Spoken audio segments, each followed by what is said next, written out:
सुधा समाधान।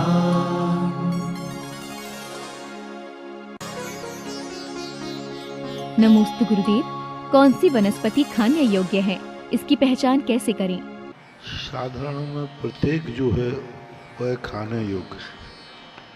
प्रत्येक में भी प्रतिष्ठित और साप्रतिष्ठित होते हैं, तो उनमें कुछ चीज़ें जो हैं साप्रतिष्ठित होती हैं। जैसे पालक का पत्ता होता है, गन्ने की जो गिडड़ी होती है जहाँ ज्वाइंट होता है, और प्रारंभ दशा में सभी वनस्पतियाँ साप्रतिष्ठित ही होती हैं। शास्त्रों के अनुसार अंकुरित धान, चना आदि में जिसमें अंकुर निकला हुआ अभी तुरंत का अंकुर, वो साप्रतिष्ठित है। यानी जब वह बड़ा होने के बाद पत्तों में नसें आ जाती हैं तो वो अप्रतिष्ठित हो जाता है, और जब तक उसमें नसें नहीं आती वो साप्रतिष्ठित होता है। इसलिए जो प्रारंभ में जैसे कौपनें होती हैं वो साप्रतिष्ठित होती है। हर वस्तु, हर वनस्पति का पत्ता जहाँ ज्वाइंट रहता है वो साप्रतिष्ठित रहता है, और आगे का भाग साप्रतिष्ठित होता है। जैसे भिंडी होती है, भिंडी के आगे जो हिस्सा रहता है, आप लोगों ने देखा होगा कि आप लोग भिंडी को तोड़ के देखते हैं तो ऊपर का जो भाग टूट के अलग किया जाता है वो साप्रतिष्ठित है, नीचे का भाग अप्रतिष्ठित है। तो ऐसे वनस्पतियों के संबंध में विचार करना चाहिए। नमोस्तु गुरुदेव, आत्महत्या करने से कौन सी गति का बंध होता है और शेष बची हुई आयु को कहाँ भोगता है? आत्महत्या किस पर्पज से की उसका परिणाम क्या था, किस उद्देश्य से की, तो उद्देश्य देखा जाता है। पहले आप लोगों ने सुना होगा कि जब युद्ध होते थे तो रानियां जोहर करती थी, जीवित अग्नि में कूद जाती थी। हजारों हजारों रानियों ने, कितनी रानियों ने चित्तौड़ आदि में जोहर किया। तो अब उन्होंने भी अपने प्राणों का घात किया, सुसाइड किया, लेकिन उनकी दुर्गति नहीं होगी क्योंकि उनका अभिप्राय गलत नहीं था। तो आत्महत्या करने वाले का अभिप्राय क्या है, भाव क्या है, किस उद्देश्य से वो कर रहा है, उसका ध्यान रख करके ही परिणामों के ऊपर आश्रित है। आत्महत्या को अच्छा नहीं माना गया। आत्मघात पर प्रकृति कहलाती है, और जो पाप प्रकृति है, आत्मघात जो है पाप प्रकृति सबसे निकृष्ट प्रकृति है।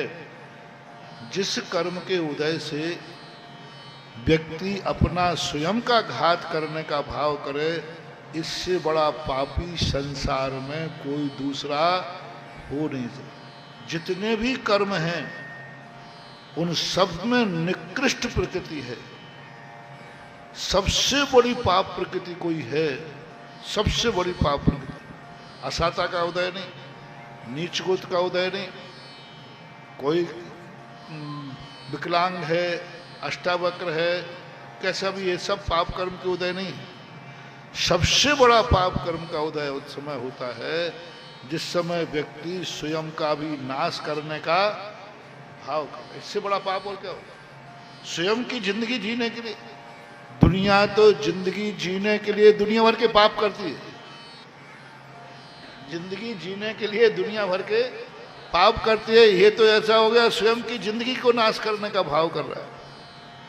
तो आत्महत्या कभी भी स्वप्न में भी परिणाम नहीं करना चाहिए, कभी भी धमकी भी नहीं देना चाहिए, वचन से भी नहीं बोलना चाहिए, काया से भी नहीं करना चाहिए, क्योंकि आत्महत्या करने का कोई परिणाम का मतलब ही नहीं निकलता। जीने को जिंदगी मिली है, कष्ट हैं तो कष्ट आने दो। आत्महत्या करने से कोई कष्ट से बच थोड़ी जाओगे, अगली पर्याय में भोगना पड़ेगा। जो कर्म किया है वो तो भोगना ही पड़ेगा, चाहे आज भोगो चाहे कल भोगो। इसलिए जो कर्म है उसको भोग लो, अच्छा है कल और अच्छा हो जाएगा। ऐसा नमोस्तु गुरुदेव, जो व्यक्ति धर्म करते हुए दूसरों के साथ बेईमानी करता है उसको कितना पाप लगता है? देखो, ये सब चीजें धर्म अलग चीज है, बेईमानी अलग चीज है। धर्म अलग चीज है, झूठ अलग चीज है। धर्म अलग चीज है, धर्म की क्रियाएं अलग हैं। दो प्रकार का धर्म होता है, एक क्रियात्मक धर्म होता है और एक स्वाध्याय क्रियात्मक होता है, सत्यात्मक होता है, और एक क्रियात्मक होता है। जितना व्यक्ति सत्य जानता है उतना क्रिया में नहीं आता। अब तुम बेईमानी की बात कर रहे हो, सभी को मालूम है कि सब कुछ यहीं रखा रह जाना है। बोलो किसको मालूम नहीं? सब कुछ यहीं छोड़ के जाना है। कौन कौन छोड़ रहा है? मरते दम भी कहे कि भाई अब छोड़ दे। बोलो महाराज जी यदि जिंदा रह गया तो? सबको मालूम है, जान रहा है कि सब छोड़ के जाना है। सत्य यही है। पर पदार्थों से मेरा कोई संबंध नहीं है, लेकिन सत्य को जानना अलग चीज है, सत्य को क्रिया में उतारना अलग चीज है। जान रहा है कि हिंसा नहीं करना चाहिए, लेकिन कुछ परिस्थितियां हैं उनमें हिंसा हो रही।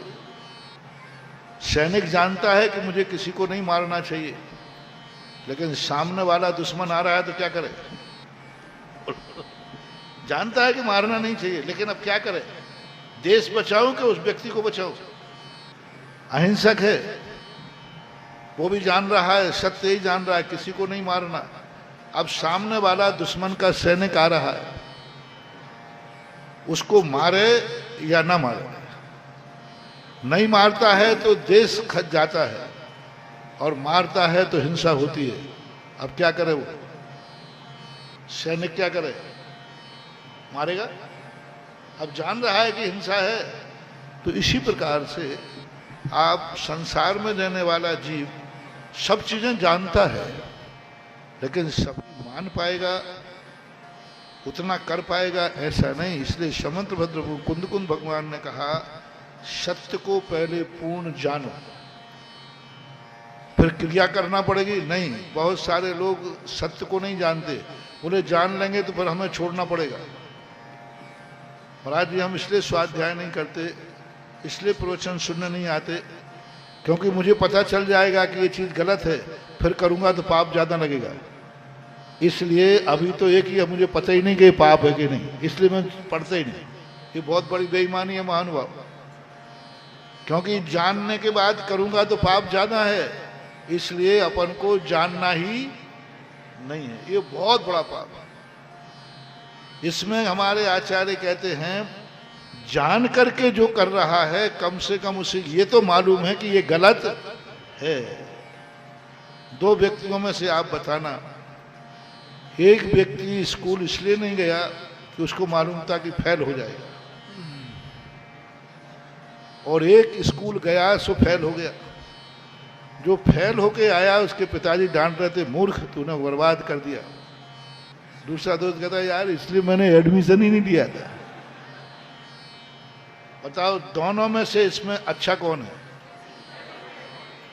हैं?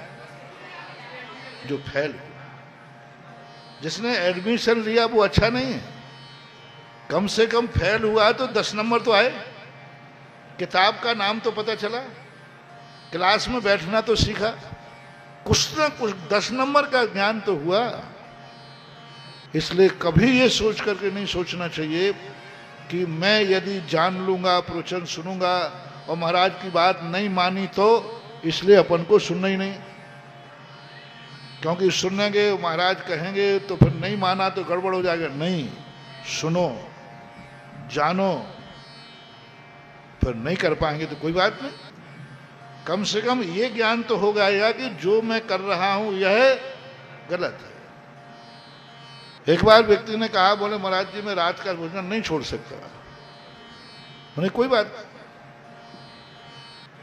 नहीं, पहले इतना बता दो रात्रि भोजन पाप है कि पुण्य है? उन्होंने कहा महापाप है।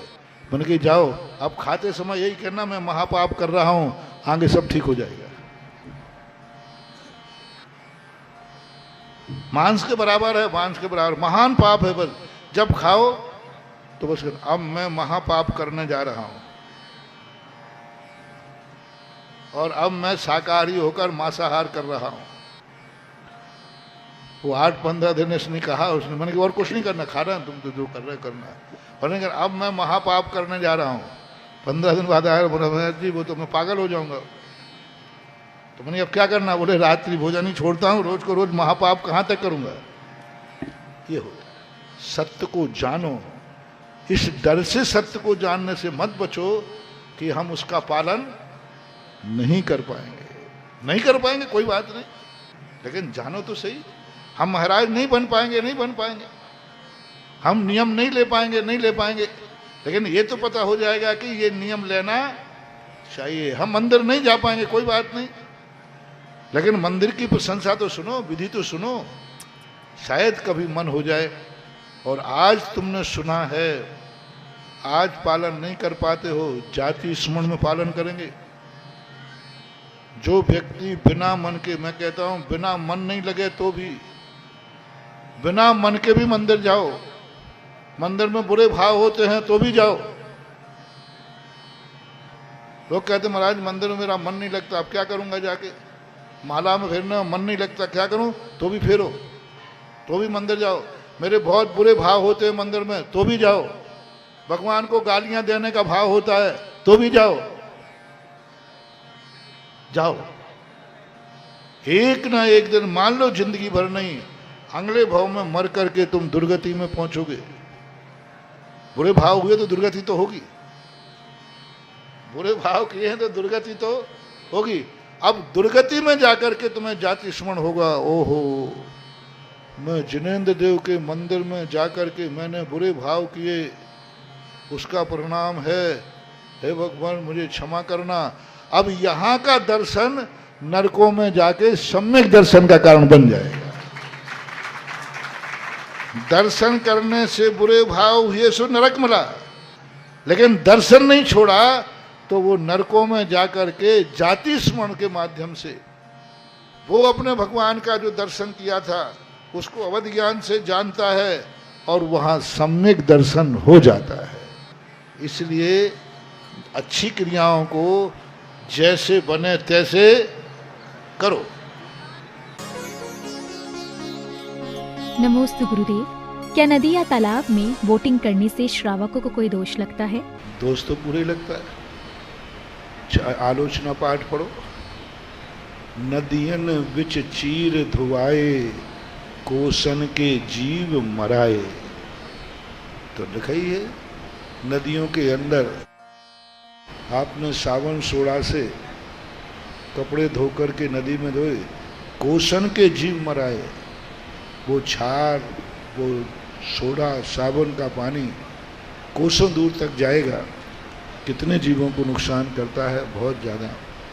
तो देखो, एक होता है दोष। दोष तो सब कुछ ही है। चाहे आप ऐसा मत समझना कि आप ग्रस्त हो तो आप जो पाप करते हो उसमें कर्म का बंध नहीं होता है। कर्म का बंध तो होगा ही होगा, बस एक्स्ट्रा जो पुण्य कर्म का बंध होता है, जो नियम को तोड़ने का, वो बंद से तुम बच जाओगे।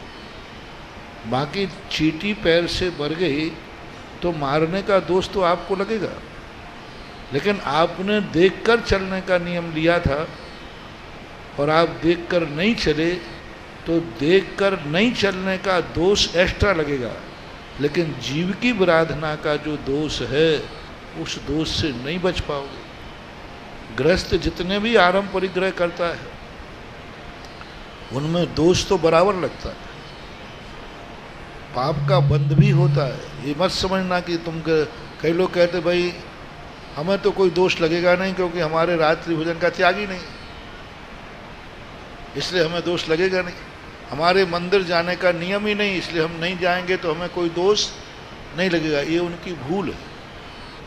दोष तो बराबर है, बस एक नियम लेके नहीं जा रहा है तो उसको नियम तोड़ने का दोष एक्स्ट्रा लगेगा, लेकिन नहीं जाने में जो दोष है वे तो बराबर लगते ही हैं। नमोस्तु गुरुदेव, क्या जमीकंदों की भांति उनके फल और बीज भी अभक्ष्य होते हैं? मूली जो होती है मूली तो हमारे यहाँ नहीं खाते, गणंत में आती है, लेकिन मूली की सेंगर होती है ना ऊपर, वो खाते, त्यागी मिट्टी खाते, महाराजों को देते आप। उसके ऊपर के पत्ते भी, जिनका सब्जी का त्याग नहीं है, पत्तों का, वो मूली के पत्ते लेते, मूली की सेंगर खाते हैं, फली जो होती है। तो क्योंकि हर चीज़ जमीन के अंदर, हर पेड़ की जमीन की जड़ जो होती है वो गणंत में आती है, लेकिन ऊपर का हिस्सा नहीं आता। इसलिए ऊपर के हिस्से को बीज आदि में निषेध नहीं है, लेकिन फिर भी इसकी जानकारी करना पड़ेगी कि बीज का नेचर क्या है। अभी हाल हमने कह दिया कि ऊपर के बीज सब खा सकते हो, तो लोग कहेंगे महाराज अफीम में भी ऊपरी का होता है। अरे तुम लोग बहुत कलाकार हो, और महाराज जी ने छूट दे दी। अफीम का जो डोड़ा होता है ना, डोड़ा, वो कहाँ होता है? ऊपर ही होता है। तो महाराज ने कह दिया जो ऊपर है वो सब ऐसा नहीं, थोड़ा नेचर समझना पड़ेगा कि उस बीज का नेचर कहीं नशीला तो नहीं है, कहीं जहरीला तो नहीं है, किस नेचर वाला है। यदि सामान्य है तो फिर कोई बाधा नहीं। बार एक ऐसा हो जाता है, प्याज का तुम्हारा त्याग है, लेकिन किसी चोट लगी तो महाराज जी प्याज से सिकाई बताते, पुराने लोग प्याज से सिकाई बताते ना, तो हम सेंक सकते हैं नहीं, ऐसा प्रश्न आता है। तो मैंने कहा खाने का त्याग है, सेंकने का त्याग नहीं। नमोस्तु गुरुदेव। औदैक भाव किसे कहते हैं? जैसे कर्म का उदय आया वैसे ही परिणाम कर लिया। क्रोध कर्म का उदय आया, क्रोध कर लिया। आरती कर्म का उदय आया, घृणा कर ली। जुगुप्सा आया, घृणा कर ली। जैसे कर्म का उदय आया वैसे ही परिणाम करता है, तो उसे फिर नया बंध होता है। इसको औदैक भाव कहते हैं। और सरल समझ आने के लिए कहता हूँ, अभी तुम शांत बैठो, दुश्मन सामने आया, तुमने क्रोध कर लिया, ये औदैक भाव हो गया। जैसा निमित्त मिला वैसे परिणाम कर लिए। बुरा निमित्त मिला, बुरे भाव कर लिए। अच्छा निमित्त मिला, अच्छे भाव कर लिए। तो तुम्हारा खुद का निजी भाव क्या है? निजी भाव क्या है? निजी भाव यह है कि बुरा निमित्त मिलने पर भी हम अच्छे भाव करेंगे, अच्छा निमित्त मिलने पर भी हम अच्छे भाव करेंगे। तो निमित्त के अनुसार न करके अपने भावों को करते हैं, तो वह क्षयोपशम आदि भाव माना जाता है। बाकी ये औदैक भाव जैन आगम के अनुसार अच्छा नहीं माना गया। सुधा समाधान।